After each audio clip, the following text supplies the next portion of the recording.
ఈ దినపు దేవుని యొక్క మాట యెషయా గ్రంథము 17వ అధ్యాయము 11వ వచనము.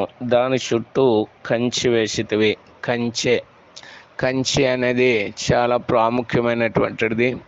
ఒక చెట్టుకు కావచ్చు, తోటకు కావచ్చు, ఆ కంచె ఉండు ద్వారా వాటికి ఎంతో సంరక్షణ ఉంటుంది, కాపుదల ఉంటుంది. దాని మీదకి ఏ విధమైన నష్టం రాకుండా అది కాపుదలగా ఉంటుంది. అదే రీతిగా మన జీవితంలో కూడా కంచె అనేది చాలా అవసరము.